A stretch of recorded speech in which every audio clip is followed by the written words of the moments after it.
할렐루야, 주님을 찬양합니다.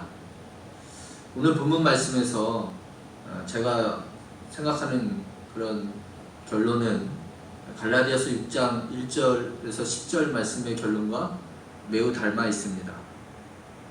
제 생각에는 바울이 오늘 본문에 예수님의 말씀을 잘 소화해서 갈라디아 교인들에게 풀어서 전한 말씀처럼 보이는 것입니다.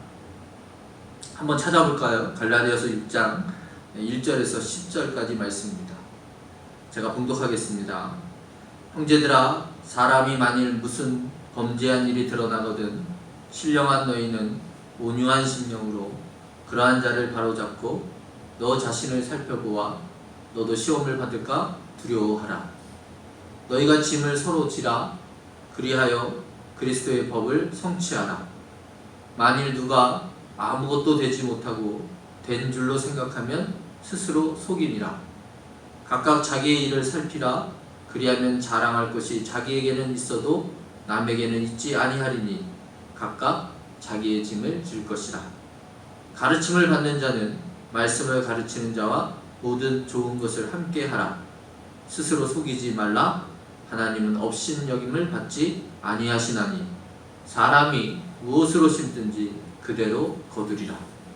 자기의 육체를 위하여 심는 자는 육체로부터 썩어질 것을 거두고 성령을 위하여 심는 자는 성령으로부터 영생을 거두리라. 우리가 선을 행하되 낙심하지 말지니 포기하지 아니하면 때가 이름에 거두리라.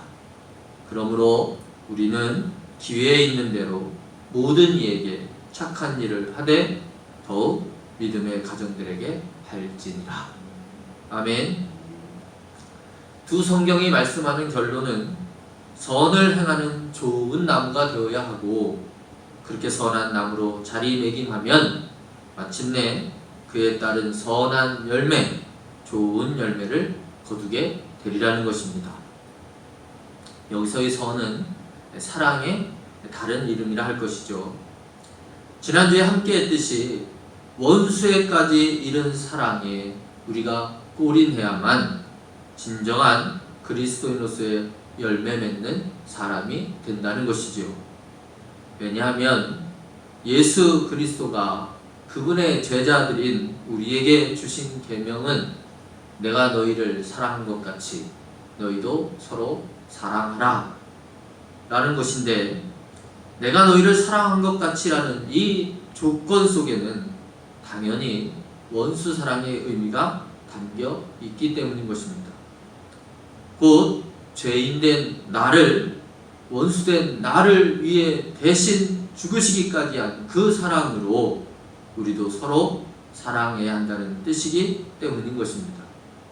이 계명에 순종해야 진정 그분의 제자 그리스도인이라 불릴 수 있는 것이지요.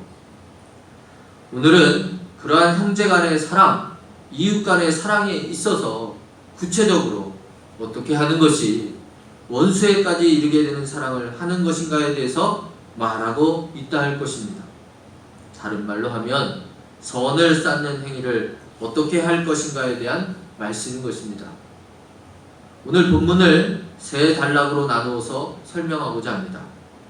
그 첫 번째 단락은 37절에서 38절로서 따로 소제목을 좀 붙여보면 심은 대로 거둔다라 할 수 있습니다. 갈라디아서에서는 6장 7절 말씀에서 확인할 수가 있습니다. 스스로 속이지 말라. 하나님은 업신여김을 받지 아니하시나니 사람이 무엇으로 심든지 그대로 거두리라. 오늘 본문 말씀도 새번역 성경으로 다시 읽어드리자면 남을 심판하지 말아라. 그리하면 하나님께서도 너희를 심판하지 않으실 것이다. 남을 정죄하지 말아라. 그리하면 하나님께서도 너희를 정죄하지 않으실 것이다. 남을 용서하여라. 그리하면 하나님께서도 너희를 용서하실 것이다. 남에게 주어라. 그리하면 하나님께서도 너희에게 주실 것이니 되를 누르고 흔들어서 넘치도록 후하게 되어서 너희 품에 안겨 주실 것이다. 너희가 되질하여 주는 그 되로 너희에게 도로 되어서 주실 것이다. 아멘. 이 말씀의 내용을 한 절로 요약하자면 하나님 앞에서 내가 형제 또는 이웃에게 하는 그대로 하나님으로부터 다 받게 된다는 말씀입니다. 갈라디아서에서 해석된 말씀 그대로 사람은 하나님을 속일 수 없으니 그가 심은 대로 그대로 받게 된다는 것이지요. 이것은 말씀드린 것처럼 주님이 제자들 곧 우리들에게 이르시는 말씀인 것입니다. 우리는 이미 하나님의 사람으로서 하나님의 한없는 은혜와 사랑을 받았습니다. 그러한 사랑을 받은 이들로서 이제 그 사랑을 주님이 이르신 계명의 뜻처럼 서로 나누어야 할 때인 것입니다. 과거 우리가 쉽게 저질렀던 남을 판단하고 그리고 정죄하는 버릇은 다 거두어야 하는 것입니다. 이것은 곧 미워하고 저주하는 일은 더 이상 우리가 할 몫이 아닌 것입니다. 하나님을 아는 우리가 하나님의 몫을 더 이상 가로채서는 안 될 것입니다. 판단과 심판은 하나님의 것이기 때문이죠. 그러므로 그러한 일은 하나님을 업신여기는 결과가 되는 것입니다. 우리는 이제 용서받은 대로 용서해야 하고 줄 수 있는 대로 주는 사람이 되어야 하는 것입니다. 앞에서 이미 주님이 자세히 말씀하셨습니다. 너희는 원수를 사랑하며 너희를 미워하는 자를 선대하며 너희를 저주하는 자를 위하여 축복하며 너희를 모욕하는 자를 위하여 기도하라. 너의 이 뺨을 치는 자에게 저 뺨도 돌려대며 내 겉옷을 빼앗는 자에게 속옷도 거절하지 말라. 내게 구하는 자에게 주며 내 것을 가져가는 자에게 다시 달라 하지 말라는 것입니다. 6장 27절에서 30절까지 이런 말씀이었죠. 이것이 하나님의 은혜를 받은 우리들, 더 이상 죄인이 아닌 의인의 길을 가는 우리들이 해야 할 사랑의 행위, 곧 선한 일이라는 것입니다. 이렇게 하면 하나님은 반드시 그에 따른 보응을 해주신다는 것입니다. 우리가 심은 대로 거두게 하신다는 것입니다. 사실 이것은 앞서 황금률이라 불리는 31절과도 비슷한 의미를 가지고 있습니다.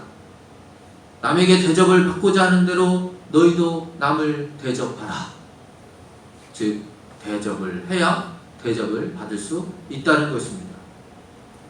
여기서의 대접의 대상이 하나님이 아닐 뿐이지 그 의미는 결국 같음을 알 수 있습니다.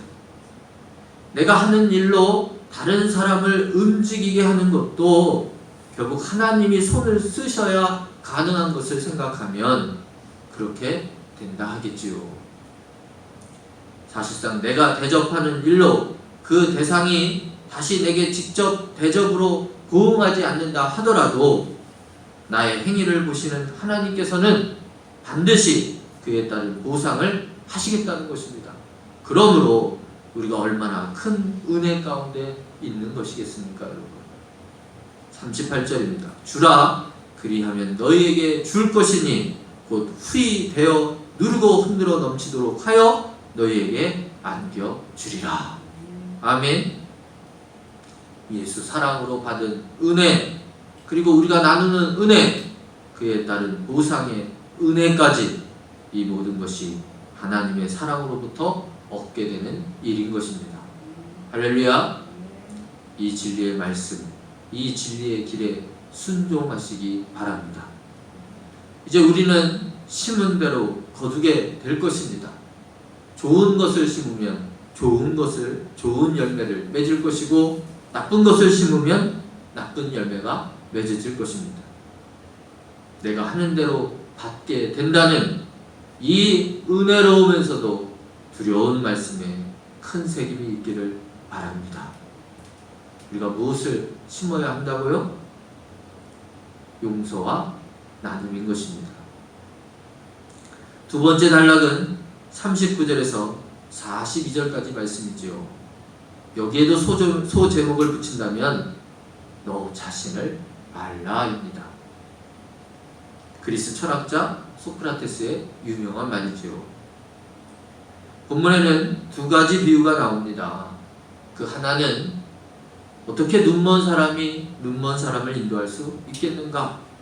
둘이 다 구덩이에 빠지지 않겠는가? 이고 다른 하나는 남의 눈 속에 있는 티를 보면서 자신의 눈 속에 있는 들보는 깨닫지 못하느냐? 위선자여, 먼저 내 눈에서 들보를 빼내어라입니다. 이 의미를 다 아시겠지만 사실상 두 가지 다 하나의 의미를 가지고 있는 것입니다. 이미 앞에서 지적한 바인 것이죠. 비판하고 정죄하지 말라는 말씀인 것입니다. 다시금 더욱 분명하게 새기도록 강조하고 있는 말씀인 것이죠. 왜 비판해서는 안 되는가? 답은 한마디로 주제 넘는 일이라는 것입니다. 누가 누구를 뭐라 할 수 있겠느냐는 것이죠. 여러분, 우리는 다 주님의 제자입니다. 세상의 제자는 스승을 넘을 수도 있겠지만 세상에 있는 우리가 주님을 뛰어넘을 수는 없는 것이죠. 주님의 뜻하신 길을 온전히 갈 때 주님처럼 되는 것이 우리에게는 최선인 것입니다. 40절에 설명하는 말씀인 것입니다. 제자가 그 선생보다 높지 못하나 무릇 온전하게 된 자는 그 선생과 같으리라. 그러나 아직 우리는 다 주님 앞에 한계가 있는 사람들인 것입니다. 은혜로 겨우 서 있는 자들인 것이죠. 아직 우리 안에는 들보가 가득합니다. 버려야 할 것들이 태산입니다. 그런 맹인 같은 이들이 누구를 탓하고 누구를 정죄한단 말입니까? 맹인이 맹인을 인도하는 꼴이라는 것입니다. 용서받은 죄인끼리 또는 아직 용서받지 못한 다른 죄인을 뭐라 한다는 것이 어리석은 일일 뿐인 것입니다. 우리 속담처럼 뭐 묻은 개가 뭐 묻은 게 나무라는 형국인 것이죠. 따라서 주제 넘은 행동을 하지 말고 나부터, 나 자신부터 돌아봐야 한다는 것입니다. 그래서 그 제목을 제가 너 자신을 알라라고 붙인 것이죠. 성도 여러분, 우리에게는 정녕 남을 심판할 자격이 없습니다. 다 똑같이 하나님 앞에, 은혜 앞에 세워진 용서받은 죄인인 것입니다. 우리가 할 일은 내 자신 속에 아직 담고 있는 들보를 제거해야 하는 일인 것입니다. 남에게 돌렸던 그 비판을 이제는 내게 돌려야 한다는 것입니다. 자신의 눈 속에 들보를 가지고 있는 자가 제대로 볼 수 없는 것은 당연한 것이죠. 그 들보 때문에 모든 사람을 볼 때마다 다 티가 있는 것으로 보는 것입니다. 그러므로 우리가 행해야 할 사랑의 행위는 내 자신의 들보부터 제거해야만 하는 것입니다. 그래야, 그렇게 내 자신을 알아야 남도 이해할 수 있는 것입니다. 내 자신의 죄를 알아야 남의 죄도 받아들일 수 있다는 것입니다.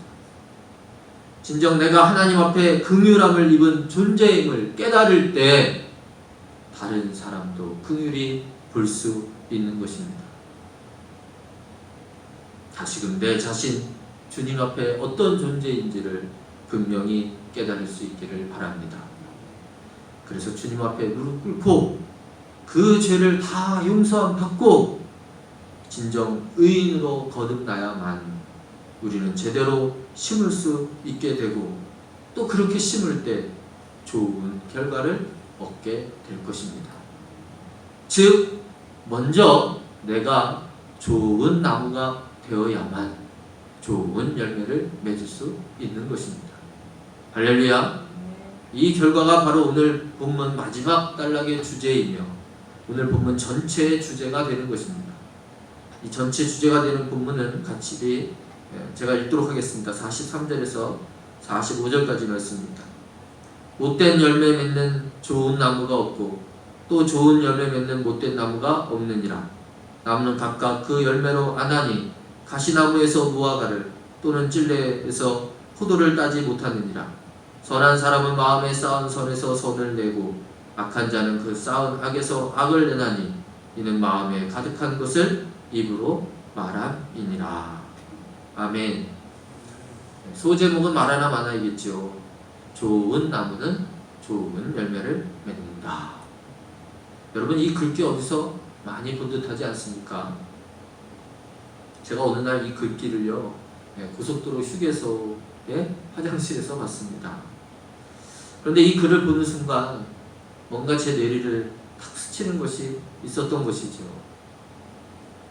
평상시 때는 늘 아는 단순한 진리라 그렇게 특별하게 받아들인 적이 없었는데 그날은 이 글귀가 제게 굉장히 인상 깊게 다가왔던 것입니다. 이 당연한 것이야말로 진짜 진리라는 것이죠. 좋은 나무는 좋은 열매를 맺는다.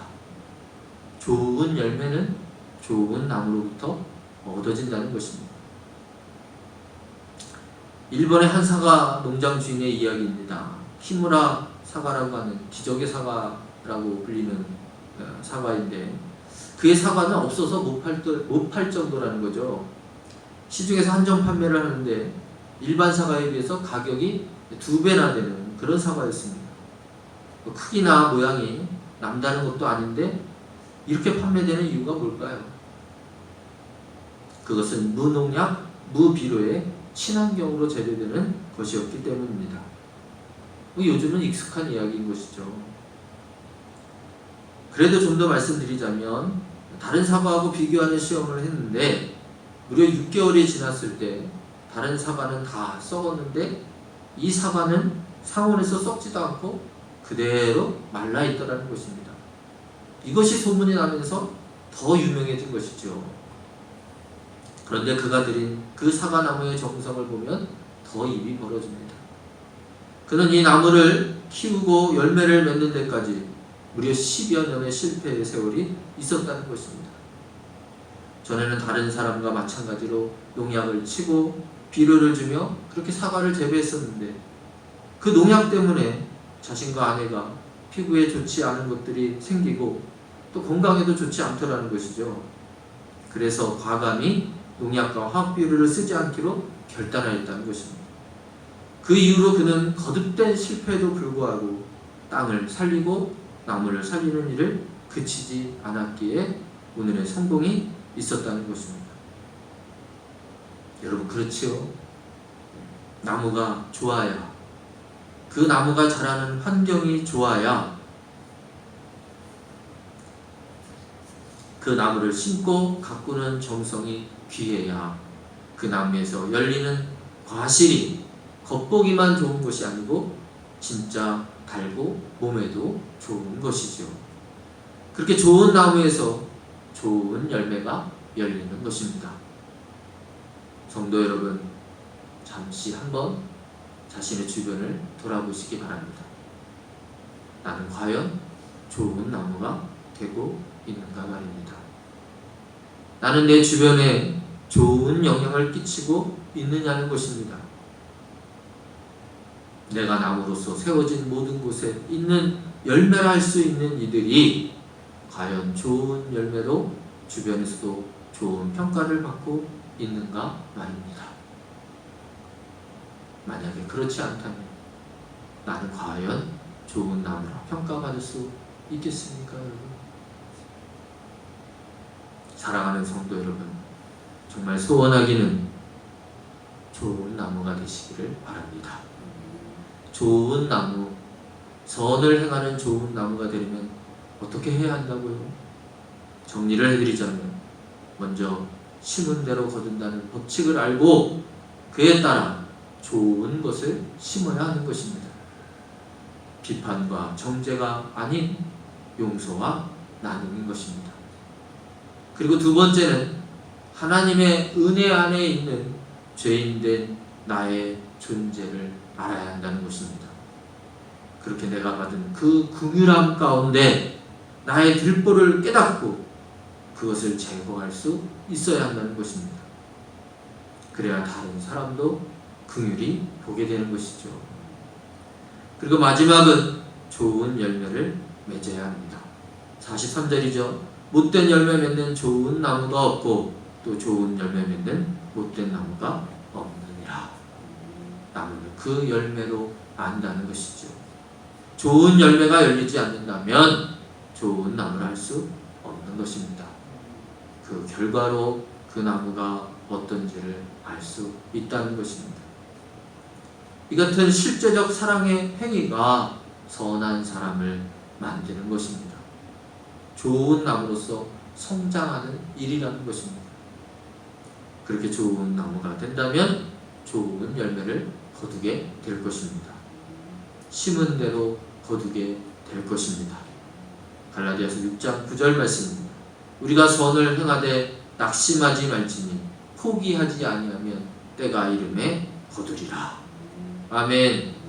사랑하는 성도 여러분, 다시 한 번 더 말씀드리지만 좋은 나무가 되시길 바랍니다.